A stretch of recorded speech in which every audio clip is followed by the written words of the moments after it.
حمد و ثنا بزرگی و کبریائی اللہ جل شانہ کے لائق و زیبا ہے۔ درود و سلام و پیارے حبیب جناب محمد رسول اللہ صلی اللہ علیہ وسلم کی ذات گرامی پر۔ سامعین و سامعات، جہاں تک ہماری آواز جا رہی ہے، آج کے اس ہفتہ واری اجلاس میں ہم نے جس موضوع کا انتخاب فرمایا ہے وہ ہے مساجد اسلامی قلعے۔ ایک اہم ترین موضوع کی طرف آج ہماری نشاندہی کرنا مقصود ہے۔ ظاہر سی بات ہے، مساجد، اس کی اہمیت کا اندازہ انشاءاللہ تعالی قرآن و احادیث کی روشنی میں ہم چند ہی لمحات میں سنیں گے اور آپ یقیناً جانتے ہوں گے۔ مساجد یہ اللہ رب العالمین کے گھر ہیں۔ اللہ رب العالمین نے مسجدوں کو اپنے لیے خاص فرمایا ہے اور اسی لیے اسلام کے اندر، دین اسلام کے اندر اس کی بہت بڑی اہمیت ہے۔ مسجدیں جو اسلامی قلعے ہیں، مسجدیں وہ ہیں جو اسلامی مدارس ہیں، مسجدیں وہ ہیں جو اسلام کی یونیورسٹیاں ہیں، مسجدیں وہ ہیں جو نبی کریم صلی اللہ علیہ وسلم کے دور سے لے کر نبی کریم صلی اللہ علیہ وسلم کے بعد صحابہ کرام رضوان اللہ علیہ مجمعین کا دور کیوں نہ لیا جائے، آپ مساجد کی ایک لمبی تاریخ نکلتی ہے۔ اصحاب صفہ اسی کا ایک سلسلہ ہے، یہیں پر نفوذ آیا کیا کرتے تھے۔ بہرحال مساجد کی اہمیت ہم قرآن و سنت کی روشنی میں ہم جاننے کی کوشش کرتے ہیں۔ اللہ رب العالمین سورۃ التوبہ آیت نمبر 18 میں ارشاد فرماتے ہیں، انما یعمر مساجد اللہ من آمن باللہ والیوم الآخر وقام الصلاۃ۔ اللہ رب العالمین نے صاف فرمایا کہ اللہ رب العالمین کی ان مسجدوں کو کون آباد کرتے ہیں؟ جو اللہ رب العالمین پر ایمان لاتے ہیں اور آخرت پر ایمان لاتے ہیں، نماز قائم کرتے ہیں، یہ لوگ اللہ رب العالمین، یہ لوگ مسجدوں کی تعمیر کرتے ہیں اور مسجدوں کو آباد کرتے ہیں۔ سامعین و سامعات، یہ بات ہمارے سامنے روز روشن کی طرح عیاں ہونا چاہیے کہ نبی کریم صلی اللہ علیہ وسلم جب مکہ سے مدینہ ہجرت کر کے آپ صلی اللہ علیہ وسلم ابھی مدینہ نہیں پہنچتے ہیں، مدینہ کچھ فاصلے پر ہے۔ ظاہر سی بات ہے، جو مسجد قباء بنائی گئی، اسلام کی پہلی مسجد، اللہ کے رسول صلی اللہ علیہ وسلم نے قباء مقام پر جب پہنچا، 13-14 دن آپ صلی اللہ علیہ وسلم نے یہاں پر قیام فرمایا۔ یہاں پر آپ صلی اللہ علیہ وسلم نے سب سے پہلے مسجد قباء کی بنیاد رکھی۔ یہ اس بات کی اہمیت کا اندازہ اس سے ہوتا ہے کہ مسجد کی اہمیت شریعت اسلام کے اندر کتنی ہے۔ اسی طریقے سے نبی کریم صلی اللہ علیہ وسلم کا وہ دور جب مکہ سے آپ مدینہ تشریف لا رہے ہیں، سارے اہل مدینہ خوش و خرم ہے، ہر ایک اپنا مہمان بنانا چاہتا ہے۔ حضرت ایوب انصاری رضی اللہ عنہ کے گھر پہ نبی کریم صلی اللہ علیہ وسلم کا قیام ہوتا ہے۔ نبی کریم صلی اللہ علیہ وسلم نے یہاں پر سب سے پہلے جس کاس کو لے کر ابتدا کی اور جس کی فکر سب سے پہلے فرمائی وہ مسجد النبی صلی اللہ علیہ وسلم کی تھی کہ نبی کریم صلی اللہ علیہ وسلم نے نہ اپنے گھر کی فکر کی، نہ نبی کریم صلی اللہ علیہ وسلم نے اپنے کاروبار کی فکر کی، نہ مسلمانوں کے گھروں کی فکر کی۔ بہرحال سب سے پہلے اللہ رب العالمین کے گھر کی فکر ہوئی۔ سہل اور سہیل نامی دو یتیم بچے تھے جن کی زمین تھی، لہذا مختصر یہ کہ زمین کو خریدا گیا، ان یتیم بچوں سے معاوضہ کے ذریعے سے زمین خریدا گیا اور نبی کریم صلی اللہ علیہ وسلم نے سب سے اہم مسجد نبوی کی تعمیر فرمائی۔ یہ وہ مسجد نبوی تھی جس کے معمار خود نبی کریم صلی اللہ علیہ وسلم، جس کے مستری کا خالق، جس کے مستری جو کاریگر ہوا کرتے تھے وہ صحابہ کرام رضوان اللہ علیہ مجمعین کی جماعت، نگرانی کرنے والا بھی خاتم الانبیاء والمرسلین اور ساتھ میں کام کرنے والے بھی صحابہ کرام رضوان اللہ علیہ مجمعین کی جیسی اہم ترین جماعت تھی۔ تو اندازہ لگایا جا سکتا ہے کہ نبی کریم صلی اللہ علیہ وسلم کے اس عمل سے کہ مسجد کی کتنی اہمیت ہے۔ یہی نہیں، آپ تاریخ بھی اٹھا لیجئے، حضرت ابراہیم علیہ السلام کی بات۔ حضرت ابراہیم علیہ السلام مکہ المکرمہ میں پہنچتے ہیں۔ مکہ المکرمہ میں حضرت ابراہیم علیہ السلام نے جس چیز کی طرف سب سے پہلے توجہ دلائی وہ مسجد حرام کعبۃ اللہ کی تعمیر حضرت ابراہیم علیہ السلام اور حضرت اسماعیل علیہ السلام کے ہاتھوں ہوئی۔ آئیے دوسری اہمیت کا اندازہ اس سے لگا سکتے ہیں، نبی کریم اللہ رب العالمین نے مساجد کی نسبت اپنے طرف فرمائی ہے اور اس کو اللہ رب العالمین نے اپنا گھر فرمایا ہے۔ اور اللہ رب العالمین سورۃ الجن آیت نمبر 18 میں فرماتا ہے وَأَنَّ الْمَسَاجِدَ لِلَّهِ فَلَا تَدْعُوا مَعَ اللَّهِ أَحَدًا۔ یہ یقیناً یہ بات ہے کہ مسجدیں صرف اللہ رب العالمین کے لیے ہیں اور اللہ رب العالمین کے ساتھ کسی کو پکارا نہ جائے۔ ساتھیو، یہ بات ہمارے پاس روز روشن کی طرح عیاں ہونا چاہیے کہ نبی کریم صلی اللہ علیہ وسلم کی تعلیمات اللہ رب العالمین کی تعلیمات، پوری شریعت اسلامیہ کا لب لباب اور خلاصہ کلام یہی ہے، فلا تدعوا مع اللہ احدا، کہ اللہ رب العالمین کے ساتھ کسی کو خاص نہ کیا جائے، نہ مسجد میں خاص کیا جائے، نہ باہر خاص کیا جائے، نہ کسی کو کسی اور غمی میں اور پریشانی میں اللہ رب العالمین کے علاوہ کسی کو پکارنے کی اجازت ہے۔ یہ بات قرآن مجید کی آیت ہمارے اوپر بباغ دہل اعلان کر رہی ہے کہ اللہ رب العالمین بالخصوص مساجد کے اندر تو اس کا تصور بھی نہیں ہونا چاہیے، جہاں پر قرآن مجید نے صاف انداز میں فرمایا۔ لیکن آج مسلمانوں کی ایک بڑی جماعت، مسلمانوں کی یہ نادانی کیا دیکھیے، جس مسجد کے اندر ایک طرف آیت میں لکھا ہوا تھا کہ ان المساجد للہ فلا تدعوا مع اللہ احدا، وہیں پر دوسری دیوار پر یا علی کے نعرے لگائے جاتے ہیں، یا غوث المدد کے نعرے لگائے جاتے ہیں۔ نعوذ باللہ نعوذ باللہ، ایسے شرکیہ کام مساجد کے اندر ہوا کرتے، اور ایسی شرکیہ باتیں مساجد کے اندر، اور ایسے شرکیہ واقعات مساجد کے اندر جہاں سے اس کا دور دور تک نام و نشان نہیں ہونا چاہیے۔ تو بہرحال پتہ چلا کہ مسجدیں اللہ رب العالمین کے لیے ہیں، اور اس میں توحید خالص کے علاوہ اور کوئی بات کی گنجائش نہیں ہے، شرک کا شائبہ بھی نہیں، اور شرک دور دور تک بھٹک بھی نہیں سکتا ہے۔ اللہ کے رسول اکرم صلی اللہ علیہ وسلم کی حدیث سے معلوم ہوتا ہے کہ مسجدیں اللہ رب العالمین کا گھر ہیں، وہ حدیث ہمارے سامنے ہونی چاہیے۔ صحیح مسلم کی روایت ہے، عن ابی ہریرہ رضی اللہ عنہ قال قال رسول اللہ صلی اللہ علیہ وسلم مجتمع قوم من بیت فی بیوت اللہ یتلون کتاب اللہ وتدارسونه بینهم الا نزلت علیہم السکینۃ وغشیتهم الرحمہ وحفتهم الملائکۃ وذکرهم اللہ فی من عنده۔ یہ حدیث ہمارے سامنے روز روشن کی طرح بار بار آتی ہے کہ جس بندوں کی ایک جماعت اللہ کے اس گھر میں جمع ہوتی ہے، اللہ رب العالمین نے کیا لفظ استعمال، نبی کریم صلی اللہ علیہ وسلم کی اس حدیث میں لفظ استعمال ہوا، بیت من بیوت اللہ، اللہ کے گھروں میں سے کسی ایک گھر میں جمع ہو، یعنی مسجد کو اللہ کے رسول کرم صلی اللہ علیہ وسلم نے اللہ رب العالمین کا گھر قرار دیا۔ اس سے اس مسجد کی اہمیت کا اندازہ ہوتا ہے، اور اسی طریقے سے اہمیت کا اندازہ تیسری حدیث سے ہمیں یہ ملتا ہے کہ نبی کریم صلی اللہ علیہ وسلم مساجد کی تعمیر کا حکم دیتے ہیں۔ حضرت عائشہ رضی اللہ تعالی عنہ اس کے راویہ ہیں، ترمذی کی روایت ہے، وعن عائشہ رضی اللہ عنہ قالت امر رسول اللہ صلی اللہ علیہ وسلم ببناء المساجد فی الدور وان تنظف وتطیب۔ علامہ البانی رحمۃ اللہ علیہ اس کو صحیح قرار دیتے ہیں۔ نبی کریم صلی اللہ علیہ وسلم کا فرمان، حضرت عائشہ فرماتی ہے اللہ کے رسول صلی اللہ علیہ وسلم نے حکم دیا مسجدوں کی تعمیر کا کہ اپنے اپنے دور، یعنی اپنے اپنے محلے میں، اپنے اپنے علاقوں کے اندر جہاں جتنا ہو سکتا ہے مسجدوں کی کثرت سے تعمیر کی جائے، اور انہیں صاف کیا جائے، اور انہیں پاک کیا جائے، خوشبودار رکھا جائے۔ حتیٰ کہ نبی کریم صلی اللہ علیہ وسلم کے پاس وفود آیا کرتے تو نبی کریم صلی اللہ علیہ وسلم اسی کا حکم دیا کرتے تھے۔ آئیے چوتھی حدیث جس سے ہمیں معلوم ہوتا ہے مسجد کی اہمیت کا، صحیح بخاری اور مسلم کی روایت، متفق علیہ روایت ہے، حضرت انس رضی اللہ تعالیٰ عنہ اس کے راوی ہیں کہ نبی کریم صلی اللہ علیہ وسلم کے بارے میں حضرت انس رضی اللہ تعالیٰ عنہ فرماتے ہیں ان نبی صلی اللہ علیہ وسلم کان اذا غزا بنا قوما لم یکن غزوا بنا حتی یصبح۔ یعنی پوری حدیث کا خلاصہ یہ ہے کہ نبی کریم صلی اللہ علیہ وسلم اس وقت تک کسی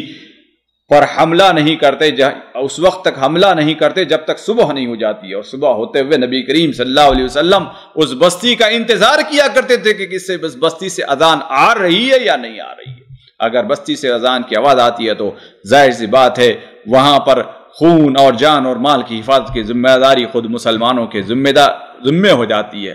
تو لہذا پتہ چلا کہ مسجد کا ہونا مسلمانوں کی نشانی، اور مسلمانوں کا ہونا مسجد کے ہونے کی نشانی ہونی چاہیے۔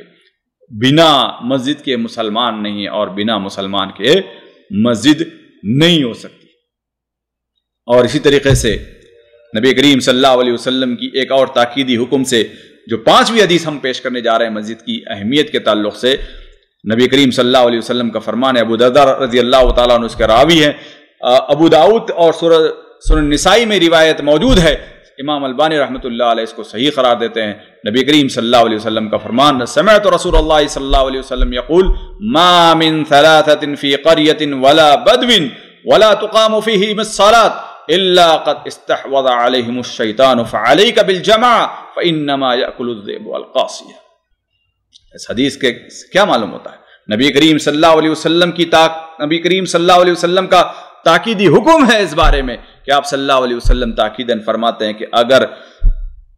3 بھی آدمی ہو ایک گاؤں کے اندر، ایک چھوٹے سے علاقے میں، کہیں پر بھی ہو، گاؤں ہو، کسی بھی علاقے میں ہو، 3 آدمی بھی ہو، نبی کریم صلی اللہ علیہ وسلم نے کہا کہ اس میں یہاں پر مسجد بنائی جائے، یہاں پر نماز قائم کی جائے، ورنہ تمہیں شیطان اچک لے گا، جیسے بھیڑیا اچک لیتا ہے ویسے ہی شیطان تمہارے اوپر غالب آ جائے گا۔ تو ان احادیث مبارکہ سے پتہ چلتا ہے اور آیات کریمہ سے پتہ چلتا ہے کہ اسلام کے اندر مسجد کی کتنی اہمیت ہے۔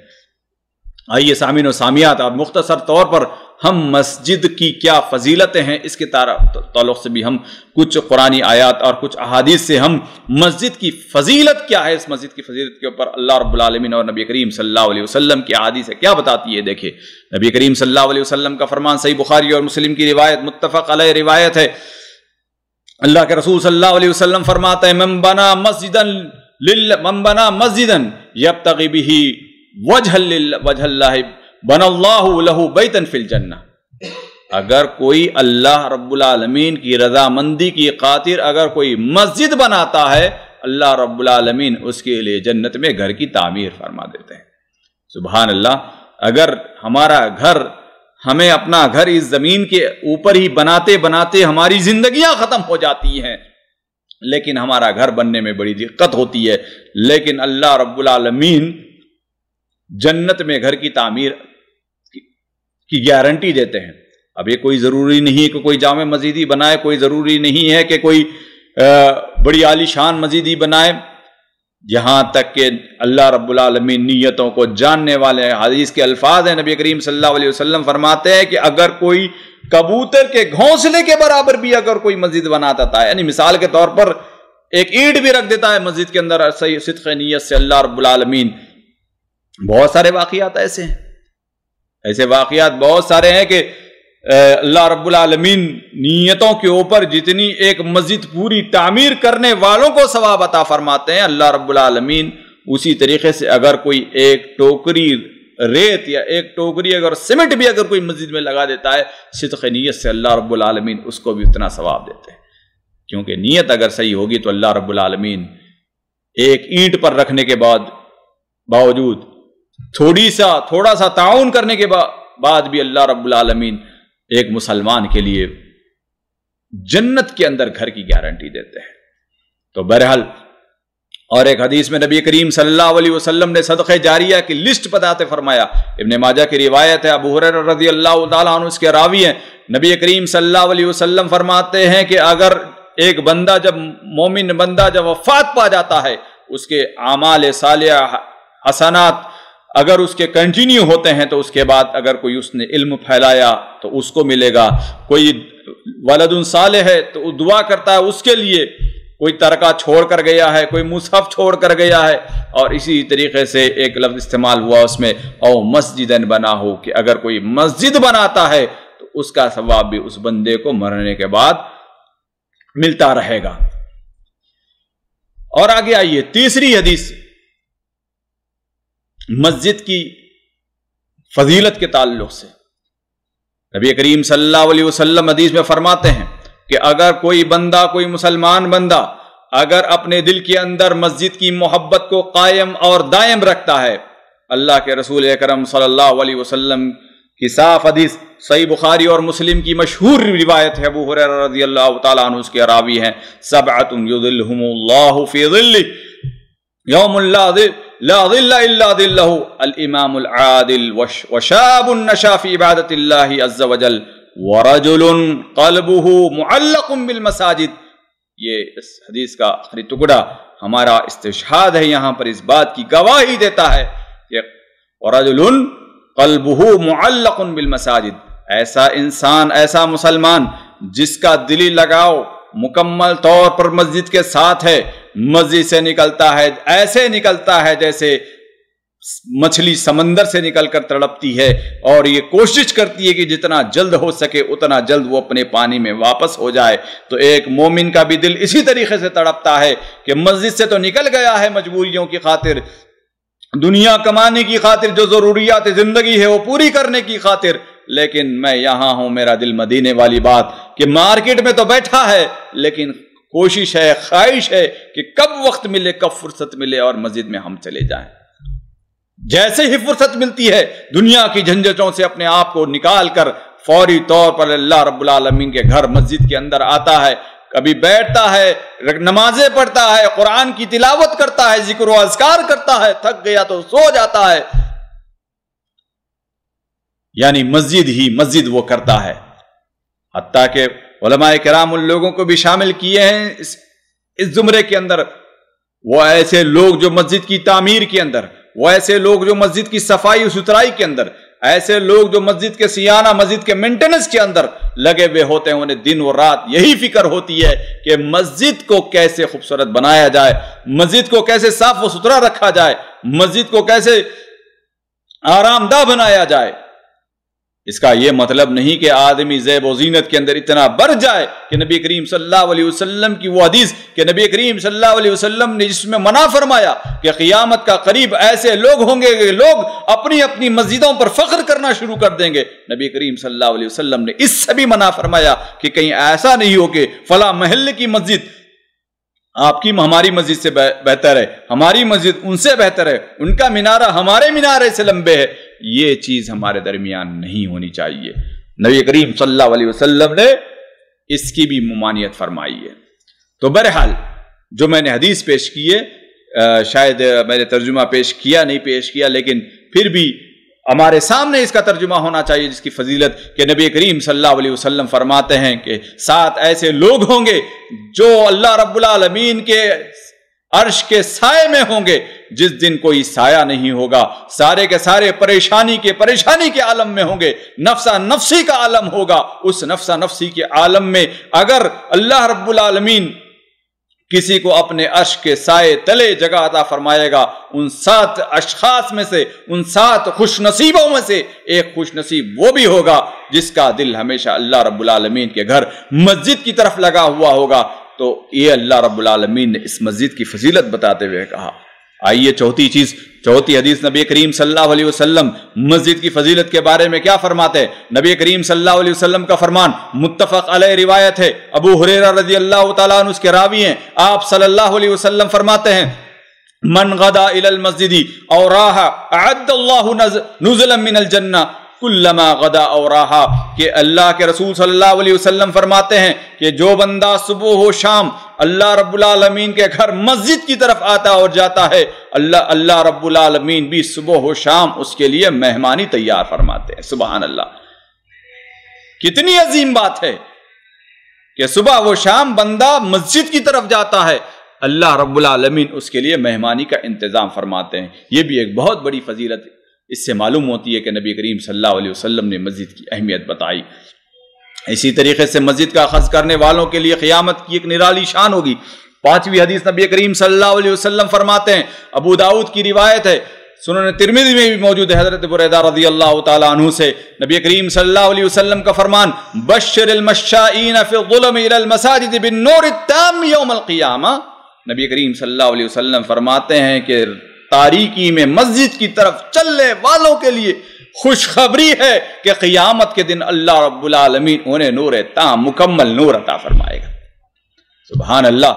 جب قیامت کی ہولناکی کیا ہوگی، قیامت کی گرمی کے بارے میں کیا کہیے، قیامت کی تاریکی کے بارے میں کیا کہیے، سب اپنی اپنی نرالی ہے جو دنیا میں کسی نے دیکھا نہیں ہوگا۔ نبی کریم صلی اللہ علیہ وسلم یہی فرماتے ہیں کہ قیامت کے دن ایسا اندھیرا ہوگا اور آدمی اپنے نیکیوں کے نور، اپنے نیکیوں کی روشنی، جتنی اس کی روشنی ہوگی، طاقت ہوگی، اتنی حساب سے وہ چلے گا۔ تو اسی پس منظر میں اس حدیث کو بھی آپ سامنے رکھ لیجئے کہ نبی کریم صلی اللہ علیہ وسلم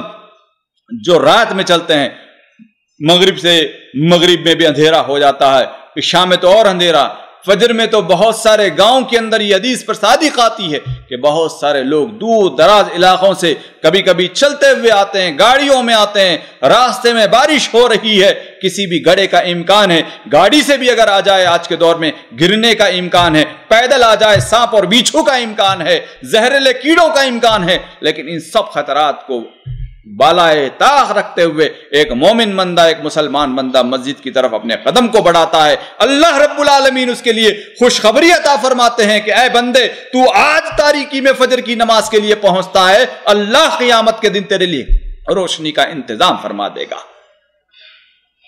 ساتھیو، اسی طریقے سے چھٹی حدیث نبی کریم صلی اللہ علیہ وسلم کی صحیح بخاری کی روایت ہے، ابو ہریرہ رضی اللہ تعالیٰ عنہ اس کے راوی ہیں، مشہور حدیث ہے، نبی کریم صلی اللہ علیہ وسلم فرماتے ہیں کہ ایک مسلمان بندہ اپنے لیے مسجد کے لیے نکلتا ہے گھر سے، ایک مسلمان بندہ اپنے گھر سے مسجد کے لیے نکلتا ہے۔ پہلے تو اللہ کے رسول صلی اللہ علیہ وسلم نے ابتدائی جملے میں فرمایا کہ ایک وہ بھی ہمارے سامنے ہونی چاہیے، مسجد کی فضیلت کے تعلق سے وہ حدیث بھی ہمارے سامنے hونی چاہیے کہ نبی کریم صلی اللہ علیہ وسلم نے فرمایا گھر میں نماز پڑھنا مسجد میں نماز پڑھنے سے 25 درجے، اللہ کے رسول صلی اللہ علیہ وسلم نے فرمایا کہ زیادہ افضل ترین چیز ہے۔ نبی کریم صلی اللہ علیہ وسلم آگے اسی حدیث میں فرماتے ہیں کہ ایک بندہ قدم بڑھاتا ہے، اللہ رب العالمین ایک گناہ کو معاف فرماتے ہیں اور درجات کو بلند فرماتے ہیں۔ کتنا بڑا درجہ، ایک ایک قدم پر اللہ رب العالمین گناہوں کی معافی اور درجات کی بلندی۔ اسی طریقے سے ساتویں حدیث ہمارے سامنے وہ ہونی چاہیے، نبی کریم صلی اللہ علیہ وسلم نے فرمایا، ابن ماجہ کی روایت ابن خزیمہ کے اندر ابو ہریرہ رضی اللہ تعالیٰ عنہ اس کے راوی ہے، نبی کریم صلی اللہ علیہ وسلم نے فرمایا بما توطن رجل المساجد للصلاة والذکر الا تبسبش اللہ تعالی الیہ کما یتبسبش علیہ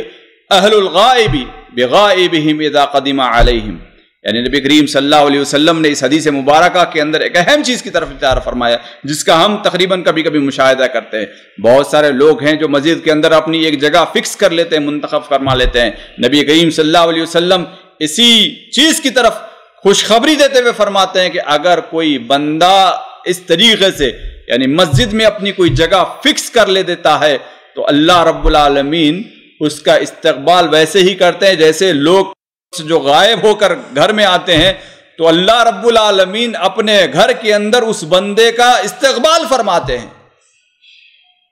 تو یہ بھی بڑی خوشخبری ان لوگوں کے لیے جو مسجد میں ایک جگہ جا کر بیٹھ جاتے ہیں، صحیح روایت ہے۔ تو اس طریقے سے اس سے معلوم ہوتا ہے کہ نبی کریم صلی اللہ علیہ وسلم کی اس حدیث سے معلوم ہوتا ہے کہ ہم اپنے کوئی جگہ پر فکس کر سکتے ہیں، بیٹھ سکتے ہیں، الا یہ کہ اگر کوئی آ کر ہم سے پہلے بیٹھ جائے تو اس مصلی کو یہ اختیار نہیں کہ اس مسجد سے وہ اٹھا دے۔ مثال کے طور پر بہت سارے آج بھی دیکھتے ہیں پیچھے ایک جگہ بنی ہوئی ہو یا پہلی صف کے اندر بعض لوگ ہمیشہ اس جگہ پر خاص ہوا کرتے ہیں اور وہ اسی جگہ پر بیٹھتے ہیں، قرآن پڑھتے ہیں، ذکر و اذکار کرتے ہیں، بہت اچھی چیز ہے، یہ سنت کے حساب سے مسنون عمل ہے۔ لیکن اگر کوئی آدمی آپ سے پہلے آ جائے تو پھر وہاں پر جھگڑا نہیں کرنا چاہیے کہ یہ میری جگہ ہے، میں ہر دن بیٹھتا ہوں، نہیں، جو آ گیا وہ اس کی جگہ، ریزرویشن نہیں، لیکن کوئی اپنی جگہ فکس کرتا ہے تو یہ بھی چیز محمود ہے، اچھی چیز ہے، فضیلت والی چیز ہے۔ اب ان ساری چیزوں سے ہمیں اس کی اہمیت اور اس کی فضیلت کا اندازہ لگایا۔ اب آئیے آخری میں ہم تیزی کے ساتھ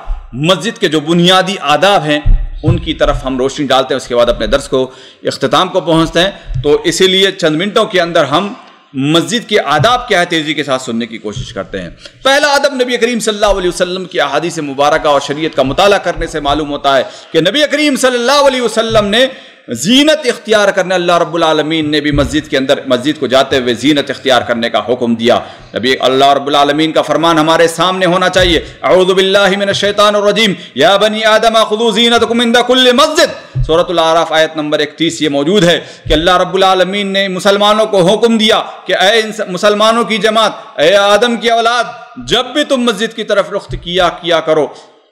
نمازوں کے لیے تو ضروری ہے تمہارے لیے کہ وہ مسجد کی جو زینت ہے اس کو اختیار کیا جائے۔ یعنی صاف ستھرے کپڑے پہننا، زینت کے اندر کیا چیز ہے؟ صاف ستھرے کپڑے، اچھے کپڑے، خوشبو کا اہتمام، ایسے نہیں کہ پسینے میں کام کر رہے ہیں اسی سے ہم آ جائیں، یا نائٹ ڈریس ہم پہنے ہوئے وہی ہم پہن کر مسجد میں آ جائیں، وہی لنگی ہم پہن کر آ جائیں، یا اس جگہ یا ایسی جگہ جہاں پر لنگیاں تو پہنی جاتی ہیں، معتبر جانی جاتی ہیں، تو وہ اور الگ بات ہے۔ یہ نہیں کہ آدمی جس معاشرے کے اندر اس لنگی کو پہن کر باہر جانا پسند نہیں کرتا لیکن مسجد کے اندر چلا جاتا ہے، تو ایسی جگہ پر یہ حکم ہوتا ہے۔ تو بہرحال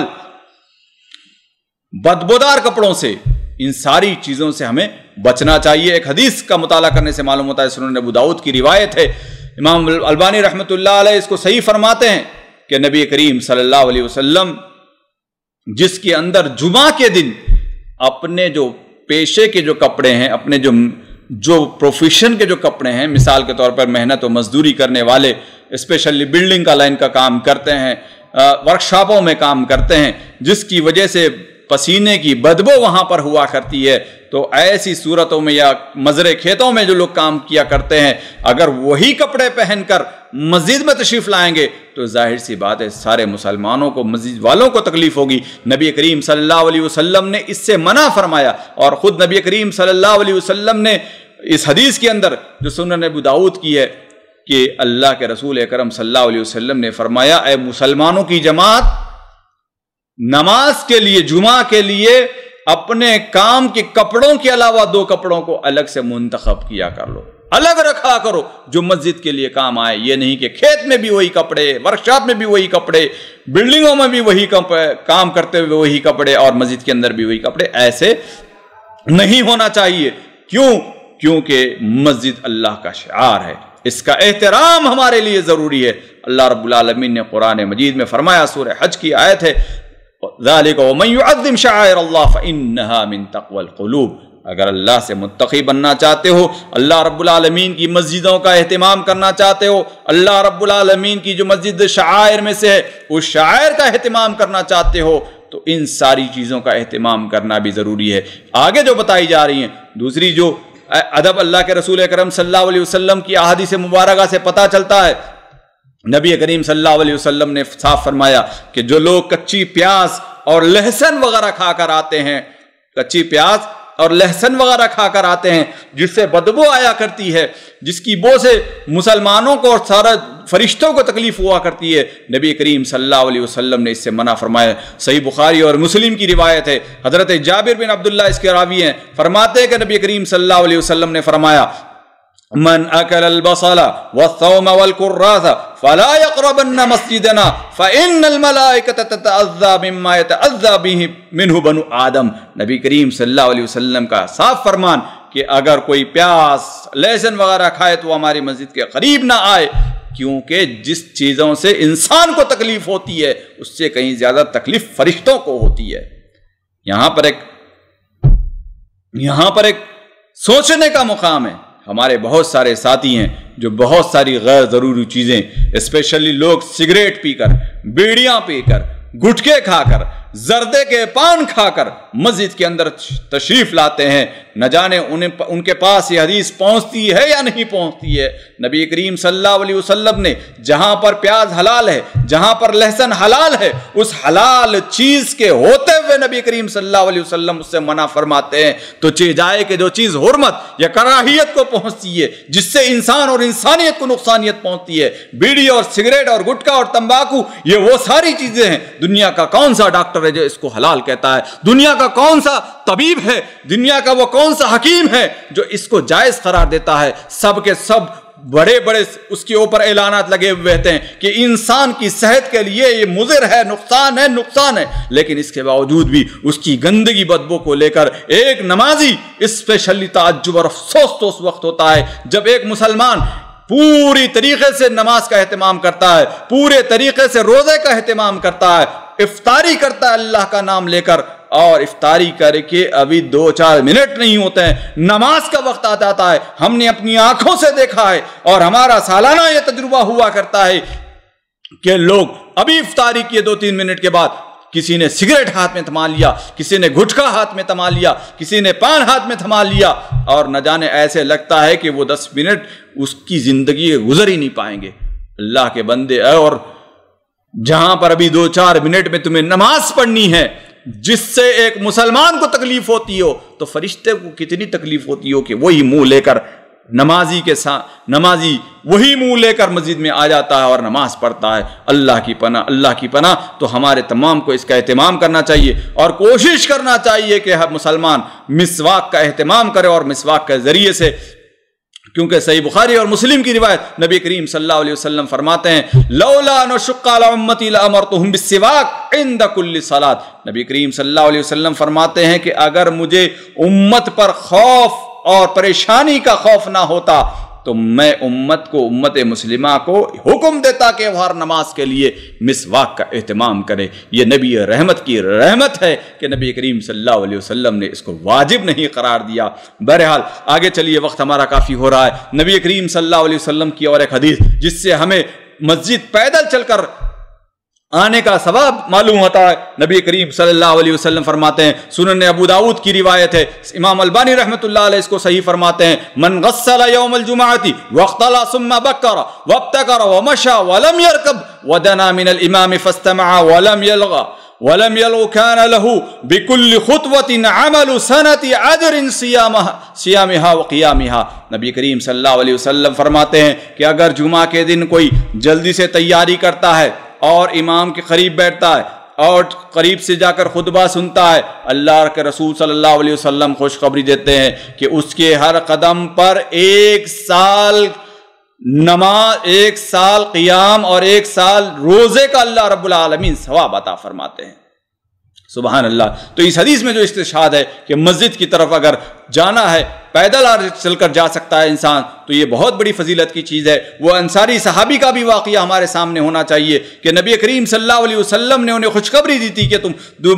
مدینہ منورہ کے کنارے سے آتے ہو، تمہارے ہر قدم پر اللہ رب العالمین نیکیاں لکھتے ہیں اور ہر قدم پر اللہ رب العالمین گناہوں کو معاف فرماتے ہیں۔ تو ساتھیو،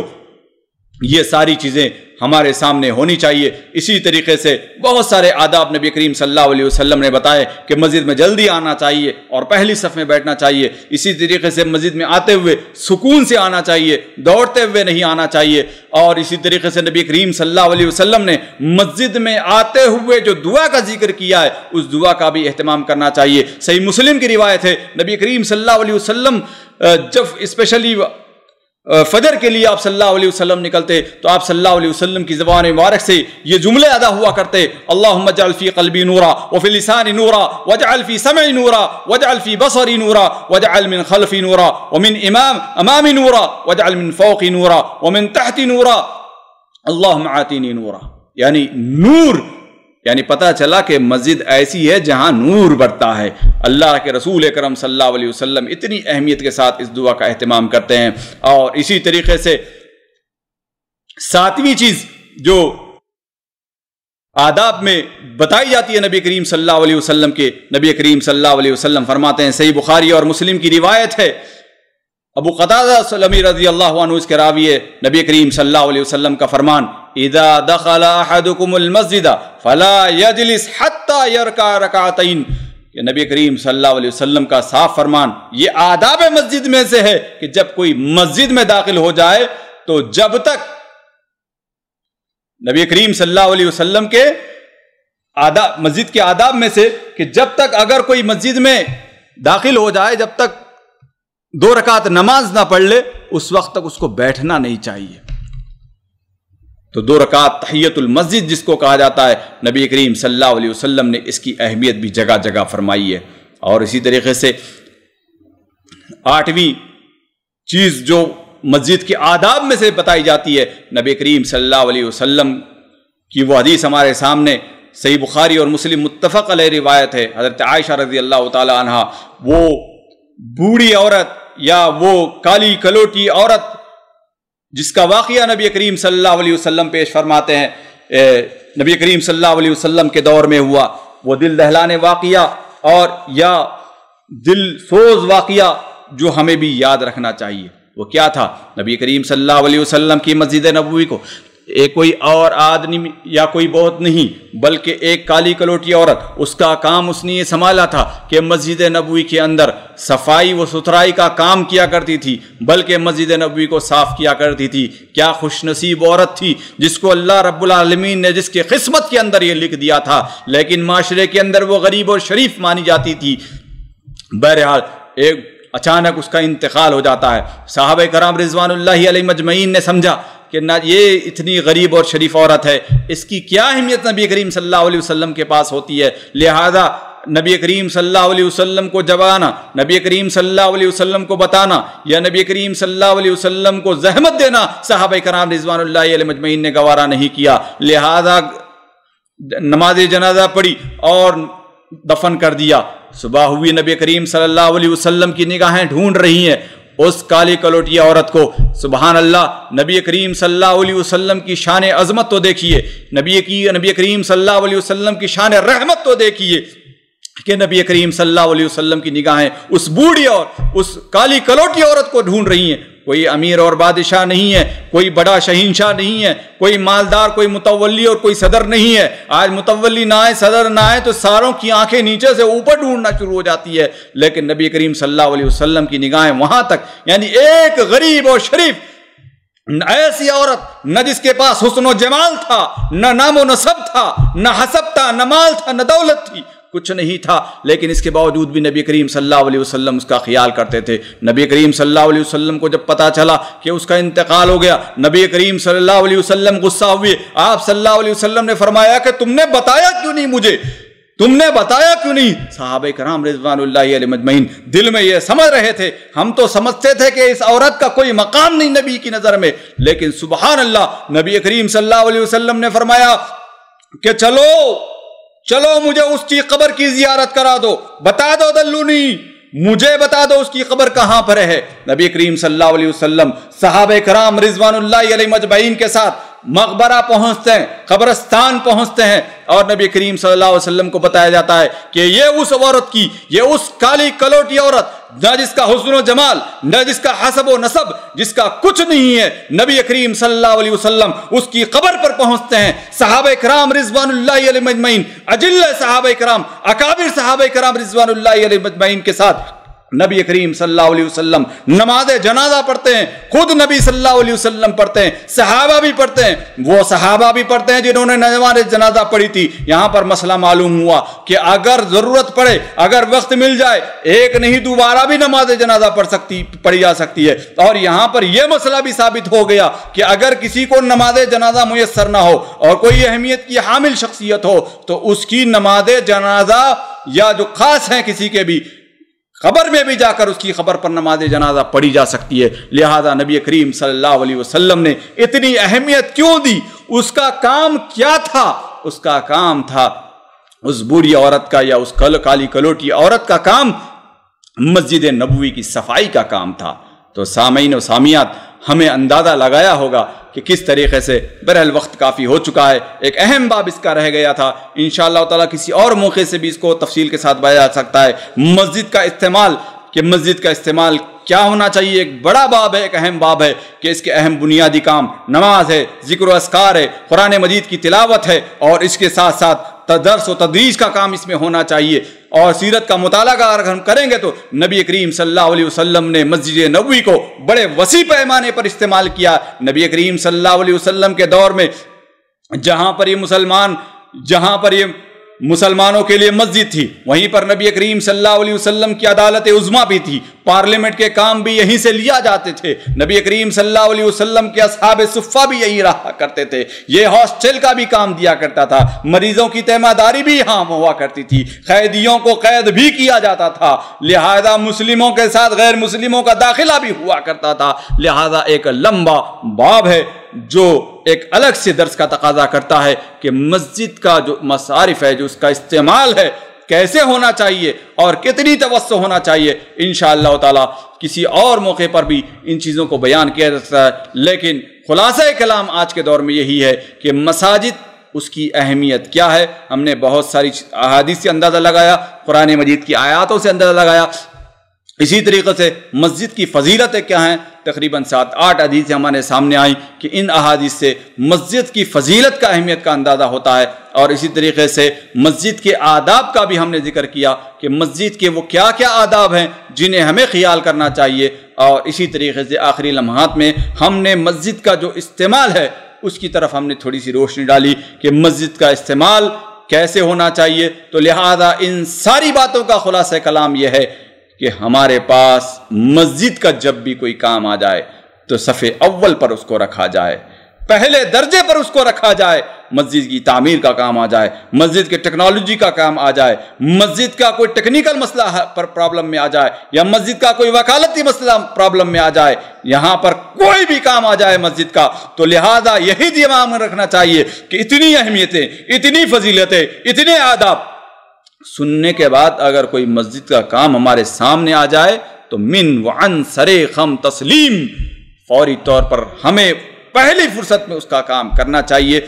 اللہ رب العالمین سے دعا ہے کہ اللہ رب العالمین ہم تمام کو جہاں پر بھی رکھے، جیسے بھی رکھیں، اگر ہمارے علاقے میں مسجد نہیں، مسجد کی ہم تعمیر کے لیے قدم بڑھائیں، اور اگر ہمارے پاس مسجد ہے اس کی صفائی ستھرائی اور مینٹننس میں آگے بڑھائیں، اگر وہاں پر صفائی ستھرائی مینٹننس پایا جاتا ہے اس میں درس و تدریس کے لیے کام آگے بڑھائیں، درس و تدریس کا کام ہوتا ہے، وہاں پر دنیاوی علوم کے ساتھ دینی علوم کے ساتھ دنیاوی علوم، ایسے جو ضروری چیزیں ہیں ان کے اندر بھی کام بڑھایا جائے۔ اگر ہو سکتا ہے وہاں پر سیاسی مصلحت مسلمانوں کی خیر سگالی ہو تو دنیاوی جو مسائل ہیں وہ مسائل کا کام کیا جائے، پنچایت وہاں پر بنائی جائے، وہاں پر امت کے فیصلے کیے جائیں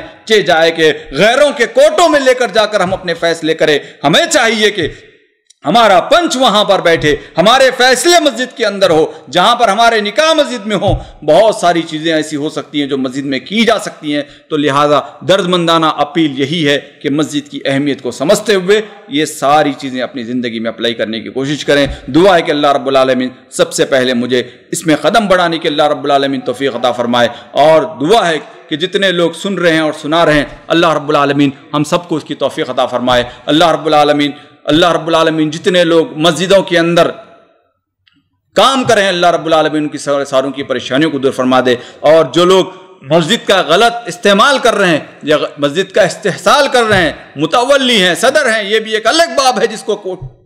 بیان کیا جا سکتا ہے کہ متولی ہیں، صدر ہیں، ناک سانپ کی طرح بیٹھے ہوئے ہیں، نہ خود فائدہ پہنچاتے ہیں نہ کسی کو پہنچانے دیتے ہیں، لہذا ان سے بھی اللہ رب العالمین ہمیں محفوظ فرمائے، کیونکہ بہت سارے متولی ہیں جہاں نہ حق بیان کرنے دیتے ہیں، نہ امام کو نہ خطیب کو حق بولنے کی اجازت دی جاتی ہے، بہت سارے شر کا شکار ہو جاتے ہیں، تو ان سے بھی اللہ رب العالمین ہم تمام کی حفاظت فرمائے، اللہ تمام کا خاتمہ بالخیر ایمان فرمائے۔ سبحان ربک رب العزت عما یصفون وسلام علی المرسلین والحمد للہ رب العالمین۔ السلام علیکم ورحمۃ اللہ وبرکاتہ۔